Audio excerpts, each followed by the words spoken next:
পোরশায় ইসলামী আন্দোলন বাংলাদেশের সদস্য ও কর্মী সম্মেলন অনুষ্ঠিত হয়েছে। পোরশা নওগাঁ প্রতিনিধি এম এ মান্নানের পাঠানো রিপোর্টে বিস্তারিত।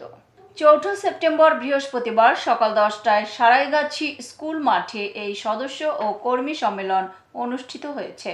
উক্ত অনুষ্ঠানে প্রধান অতিথি হিসেবে উপস্থিত ছিলেন যুগ্ম মহাসচিব ইসলামী আন্দোলন বাংলাদেশ মাওলানা গাজী আতাউর রহমান।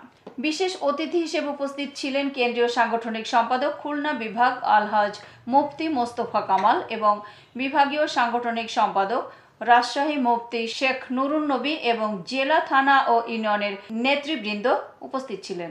অনুষ্ঠানে সভাপতিত্ব করেন হাফেজ মাওলানা আব্দুল হক শাহ চৌধুরী, আসন্ন ত্রয়োদশ জাতীয় সংসদ নির্বাচন নওগাঁ 1 আসনের এমপি পদপ্রার্থী। সভায় বক্তারা বলেন, ইসলামী আন্দোলনের মূল মন্ত্র ইসলামী শাসনতন্ত্র কায়েম করা। ইসলামী রাষ্ট্র এবং হুকুমতে প্রতিষ্ঠা করতে হলে এমনি প্রতিষ্ঠিত হবে না, কাজ করতে হবে। এজন্যই অতীতে আমরা অনেক শাসন ব্যবস্থা দেখেছি।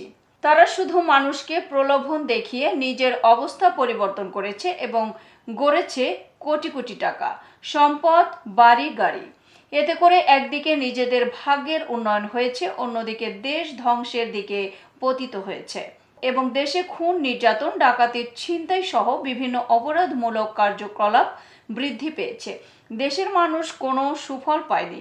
তাই আমাদের সময় এসেছে ইসলামী আন্দোলনের হাতপাখা মার্কায় ভোট দিয়ে আমাদের জয়যুক্ত করলেই আমরা ইসলামী সংবিধান প্রণয়ন করে ইসলাম ভিত্তিক দেশ পরিচালনা করতে পারব এবং দেশের মানুষ শান্তিতে বসবাস করতে পারবে। পরিশেষে দোয়া ও মোনাজাতের মধ্য দিয়ে সকলের সুস্বাস্থ্য কামনা করে দেশের এই ক্লান্তি লগ্নে ইসলামী শাসন ব্যবস্থা কায়েমের লক্ষ্যে সকলকে এগিয়ে আসার আহ্বান জানিয়ে অনুষ্ঠান সমাপ্তি করা হয়। বড় দুঃখ এবং পরিতাপের বিষয়, সব দলেই এই জাতির সাথে, এই দেশের সাথে বেঈমানি করেছে, প্রতারণা করেছে।